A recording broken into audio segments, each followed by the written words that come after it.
Peregrinaciones de una paria.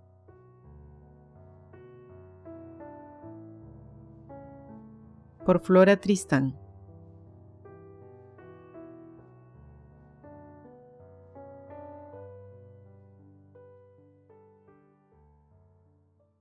Introducción. Pues en verdad os digo que si tuvieseis una fe tan grande como un grano de mostaza, diríais a esta montaña: transpórtate de aquí a allá, y se transportaría, y nada os sería imposible. San Mateo, capítulo 12, versículo 17. Dios no ha hecho nada en vano. Los mismos malos entran dentro del orden de su providencia. Todo está coordinado y todo progresa hacia un fin. Los hombres son necesarios a la tierra que habitan. Viven de su vida y, formando parte de ese conglomerado, cada uno de ellos tiene una misión a la que la providencia le ha destinado. Sentimos inútiles pesares. Estamos sitiados por los impotentes deseos de haber desconocido esta misión, y nuestra vida se ve atormentada, hasta que al fin volvemos sobre nuestros pasos. De igual modo, en el orden físico, las enfermedades provienen de la falsa apreciación de las necesidades del organismo para la satisfacción de sus exigencias. Descubriremos después las reglas que hay que seguir para alcanzar en este mundo la mayor suma de felicidad por medio del estudio de nuestro ser moral y físico, de nuestra alma y de la organización del cuerpo al que aquella ha sido destinada a mandar. Las enseñanzas no nos faltan ni para uno ni para otro estudio.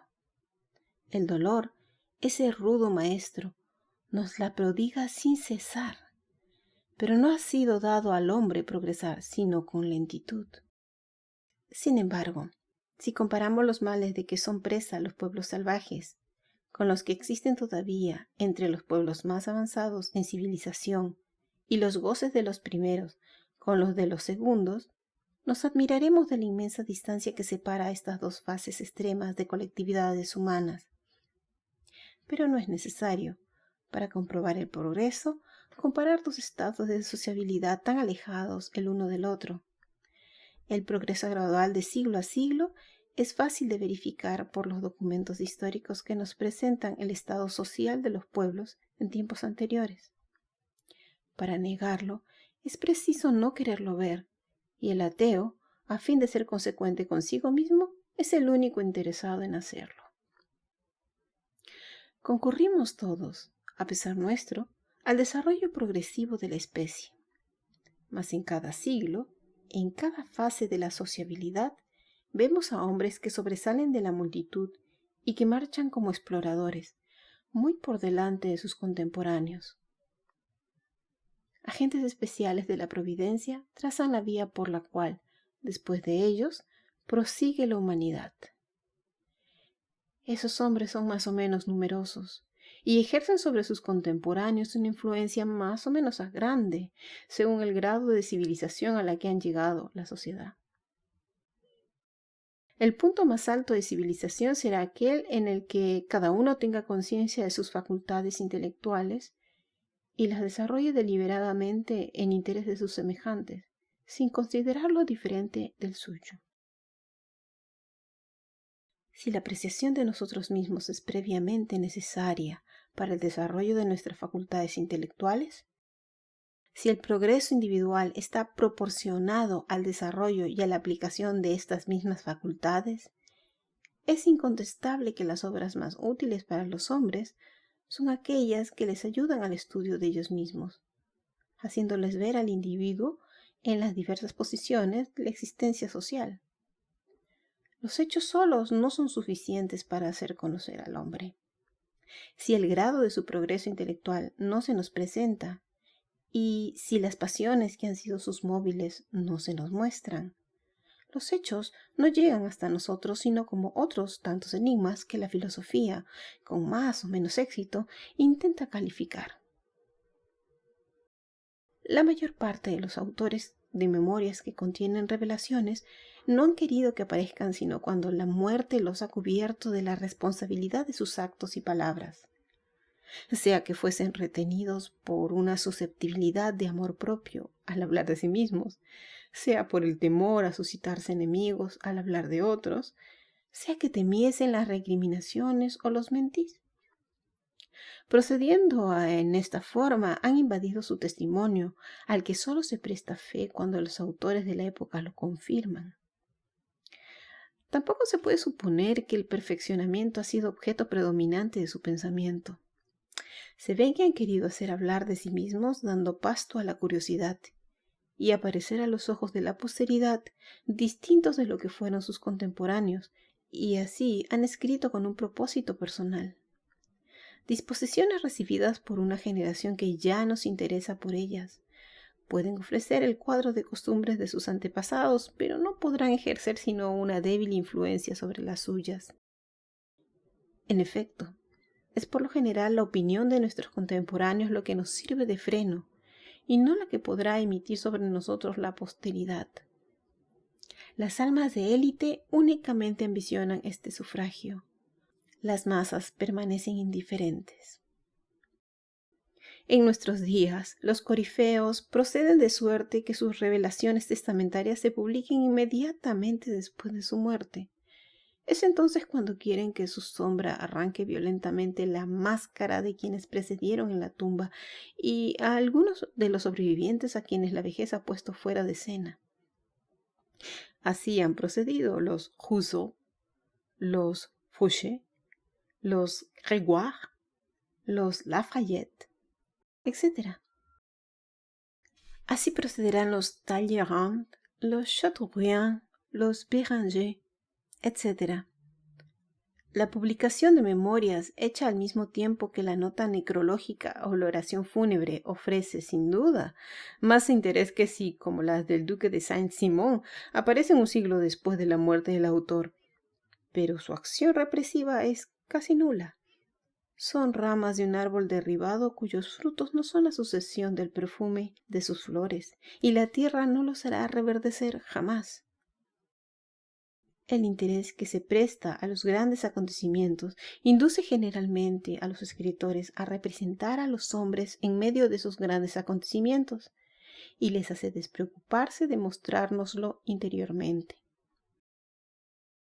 Los autores de memorias no están siempre exentos de ese defecto, aunque nos hacen conocer a las personas de quienes hablan y las costumbres de su tiempo mejor que los historiadores propiamente dichos. Pero la mayoría de estos escritores han tomado a los grandes personajes del orden social como temas de sus escritos y nos han descrito muy rara vez a los hombres de las diversas profesiones que componen las sociedades humanas. El duque de Saint-Simon nos hace ver a los cortesanos y sus intrigas, pero no piensa en referirnos las costumbres del burgués de París o de alguna otra parte de Francia. El carácter moral de un hombre de pueblo no ofrecía ningún interés a los ojos de un gran señor de entonces. Sin embargo, el valor de un individuo no radica en la importancia de las funciones que desempeña, en el rango que ocupa o en las riquezas que posee. Su valor a los ojos de Dios está proporcionado a su grado de utilidad en sus relaciones con la especie humana íntegra, y es por esta escala con la que, en adelante, deberá medirse el elogio o la censura. En tiempos del duque de Saint-Simon se estaba aún muy lejos de conocer esta medida de las acciones humanas. Las memorias querían conocer a los hombres tales cuales son y que los apreciarían según su valor real, son las del hombre que ha luchado contra la adversidad, las de aquel que en el infortunio se encontró frente al poder del rango y de la riqueza, y a quien una creencia religiosa pone por encima de todo temor. Quien ve a un semejante en todo ser humano y sufre por sus penas y se regocija con sus goces, es quien debe escribir sus memorias, cuando se ha encontrado en situación de recoger sus observaciones. Esas memorias harán conocer a los hombres sin distinción de rangos, tales como la época y el país que los presentan. Si solo se tratara de presentar los hechos, los ojos bastarían para verlos, Pero para apreciar la inteligencia y las pasiones del hombre, la instrucción no es lo único necesario. Es preciso haber sufrido y sufrido mucho, pues solo el infortunio puede enseñarnos a conocer en lo justo lo que valemos y lo que valen los demás. Es preciso, además, haber visto mucho a fin de que, despojados de todo prejuicio, consideremos a la humanidad desde otro punto de vista que el de nuestro campanario. Es preciso, en fin, tener en el corazón una fe de mártir. Si la expresión del pensamiento se detiene por consideración ante la opinión de otro, si la voz de la conciencia se ahoga por temor de hacerse de enemigos, o por otras consideraciones particulares se falta la misión, se reniega de Dios. Se preguntará quizás si es siempre útil publicar las acciones de los hombres en el momento en el que acaban de practicarse. Sí, respondería yo, todas las que perjudican, todas las que provienen de un abuso de poder, cualquiera que éste sea, de fuerza o de autoridad, de inteligencia o de oposición, y que hiera a otro en la independencia que Dios ha concedido sin distinción a todas las criaturas fuertes o débiles. Pero si la esclavitud existe en la sociedad, si se encuentran hilotas en su seno, si las leyes no son iguales para todos, si los prejuicios religiosos o de otra índole conocen una clase de parias, ¡oh! Entonces, la misma negación que nos lleva a señalar ante el desprecio al opresor debe hacernos echar un velo sobre la conducta del oprimido que trata de escapar al yugo. ¿Existe acción más odiosa que la de esos hombres que en las selvas de América van a la caza de negros fugitivos para traerlos de nuevo bajo el látigo del amo? La esclavitud está abolida, se dirá, en la Europa civilizada. Ya no hay, es cierto, mercados de esclavos en las plazas públicas, pero entre los países más avanzados no hay uno en el cual clases numerosas de individuos no tengan mucho que sufrir de una opresión legal.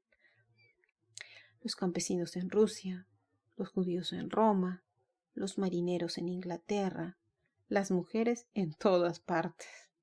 Sí, en todas partes en donde la cesación del consentimiento mutuo y necesario a la formación del vínculo matrimonial no es suficiente para romperlo. La mujer está en servidumbre. El divorcio obtenido por la voluntad expresa de una de las partes puede únicamente libertarla y ponerla al nivel del hombre, al menos para los derechos civiles. Así pues, mientras el sexo débil, sujeto al más fuerte, se encuentre forzado en las afecciones más premiosas de nuestra naturaleza, mientras no haya reciprocidad entre ambos sexos, publicar los amores de las mujeres es exponerlas a la opresión. De parte del hombre es la acción de un cobarde, puesto que, a este respecto, él goza de toda su independencia. Se observa que el nivel de civilización a que han llegado diversas sociedades humanas está en proporción a la independencia que gozan las mujeres. Algunos escritores en la vía del progreso, convencidos de la influencia civilizadora de la mujer y al verla por todas partes regida por códigos excepcionales, han querido revelar al mundo los efectos de este estado de cosas. Con este objeto, desde hace cerca de 10 años, han lanzado diversos llamamientos a las mujeres para animarlas a publicar sus dolores y sus necesidades, los males que resultan de su sujeción y lo que debería esperarse de la igualdad entre los dos sexos. Ninguna, que yo sepa, ha respondido a este llamamiento. Los prejuicios que reinan en la sociedad parecen haber paralizado su labor, y mientras en los tribunales repercuten las demandas dirigidas por las mujeres, ya sea para obtener pensiones alimenticias de sus maridos o su separación de ellos, ninguna se atreve a levantar la voz contra un orden social que, dejándolas sin profesión, las mantiene en la dependencia, al mismo tiempo que remacha sus cadenas con la indisolubilidad del matrimonio. ¿Me equivoco? Un escritor que se ha distinguido desde sus comienzos por la elevación de su pensamiento y la dignidad y pureza de su estilo, ha empleado la forma de la novela para hacer resaltar la desgracia de la posición que nuestras leyes han asignado a la mujer y ha puesto tanto de verdad en su descripción que sus propios infortunios han sido presentidos por el lector. Pero este escritor, que es una mujer, No contento con el velo con el que ha escondido sus escritos, los ha firmado con nombre masculino. ¿Qué repercusión pueden tener aquellas quejas envueltas entre ficciones? ¿Qué influencia podría ejercer cuando los hechos que las motivan son despojados de la realidad? Las ficciones agradan, ocupan un instante del pensamiento, pero jamás son los móviles de las acciones de los hombres. La imaginación está cansada. Las decepciones la han tornado desconfiada de sí misma. Y es sólo con palpables verdades, con hechos irrecusables, con lo que se puede esperar influir sobre la opinión pública. Que las mujeres cuya vida ha sido atormentada por grandes infortunios hagan hablar sus dolores, que expongan las desgracias sufridas como consecuencia de la posición que les ha deparado las leyes y los prejuicios que las encadenan, pero que hablen. ¿Quién mejor que ellas estaría a la altura de revelar las iniquidades ocultas en la sombra al desprecio del público? Que todo individuo, en fin, que ha visto y ha sufrido y que ha tenido que luchar contra las personas y las cosas, se imponga el deber de contar con toda verdad los acontecimientos en los cuales ha sido autor o testigo, y nombre a aquellos a quienes debe censurar o elogiar. Pues lo repito, la reforma solo puede operarse y solo habrá probidad y franqueza en las relaciones sociales por efecto de semejantes revelaciones. En el curso de mi narración, hablo a menudo de mí misma. Me pinto con mis dolores, mis pensamientos y mis afectos. Todo resulta de la constitución que Dios me ha dado y de la educación que he recibido y de la posición de las leyes y los prejuicios que me han señalado. Nada es completamente igual y sin duda hay muchas diferencias entre todas las criaturas de una misma especie y de un mismo sexo. Pero hay también semejanzas físicas y morales, sobre las cuales los usos y las costumbres proceden en forma parecida y producen efectos análogos. Muchas mujeres viven, de hecho, separadas del marido, en los países donde el catolicismo de Roma ha hecho rechazar el divorcio. No es pues sobre mí personalmente que quiero atraer la atención, sino sobre todas las mujeres que se encuentran en la misma posición y cuyo número aumenta diariamente. Ellas pasan por tribulaciones y por sufrimientos de la misma naturaleza que los míos. Están preocupadas por la misma clase de ideas y sienten los mismos afectos. Las necesidades de la vida ocupan por igual a uno y otro sexo, pero el amor no los afecta a ambos en el mismo grado. En la infancia de las sociedades, el cuidado de su defensa absorbe la atención del hombre. En una época más avanzada de la civilización, el de hacer fortuna. Pero en todas las fases sociales, el amor es para la mujer la pasión central de todos sus pensamientos. Hablo según mis propias impresiones y lo que he observado. En otra obra entraré más al fondo en la cuestión y presentaré el cuadro de los males que resultan de su esclavitud y de la influencia que adquirirá con su liberación. Todo escritor debe ser veraz. Si no se siente con el valor de serlo, debe renunciar al sacerdocio que asume, el de instruir a sus semejantes. La utilidad de sus escritos resultará de las verdades que contengan. Por esto, dejando a las meditaciones de la filosofía en el descubrimiento de las verdades generales, no intento decir sino lo cierto en el relato de las acciones humanas.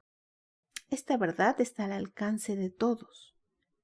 Si el conocimiento de las acciones de los hombres en diversos grados de progreso intelectual y en las innumerables circunstancias de la existencia que los llama a obrar es indispensable al conocimiento del corazón humano y al estudio de uno mismo, la publicidad dada a las acciones de los hombres vivos, es el mejor freno que se puede imponer a la perversidad y a la más bella recompensa que ofrecer a la virtud. Sería desconocer extrañamente la gran utilidad moral de la publicidad el querer restringirla a los actos de los funcionarios del Estado. Las costumbres ejercen una influencia constante sobre la organización social. Es evidente que el objeto de la publicidad fracasaría si las acciones privadas quedasen aparte. Ninguna hay que sea útil sustraer, ninguna es indiferente. Todas aceleran y retardan el movimiento progresivo de la sociedad. Si se reflexiona en el gran número de iniquidades que se cometen cada día y que las leyes no saben impedir, se convencerán del inmenso mejoramiento de las costumbres que resultaría de la publicidad dada a las acciones privadas. No habría ya hipocresía posible y la deslealtad, la perfidia y la traición no usurparían sin cesar, con apariencias engañosas, la recompensa de la virtud. Habría verdad en las costumbres y la franqueza se trocaría en habilidad. Pero, ¿dónde se encontrarán? Cada uno tentado de preguntar, esos seres llenos de fe y de inteligencia, cuya abnegación intrépida consiente en desafiar las recriminaciones, los odios, las venganzas, y en exponer a toda luz las iniquidades ocultas y los nombres de sus autores.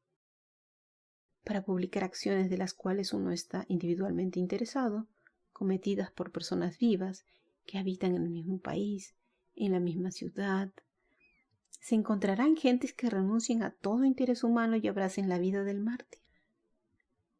Se encontrará cada día más numerosas, responderé yo con la fe que tengo en el corazón. La religión del progreso tendrá sus mártires, como todas las otras han tenido los suyos, y no faltarán seres suficientemente religiosos para comprender el pensamiento que me guía. Y tengo también conciencia que mi ejemplo tendrá imitadores. El reino de Dios llega. Entramos en una era de verdad. Nada de lo que ponga trabas al progreso podrá subsistir. La opinión, esta reina del mundo, ha producido inmensas mejoras. Con los medios de ilustración que aumentan cada día, las producirá más grandes aún. Después de haber renovado la organización social, renovará el estado moral de los pueblos.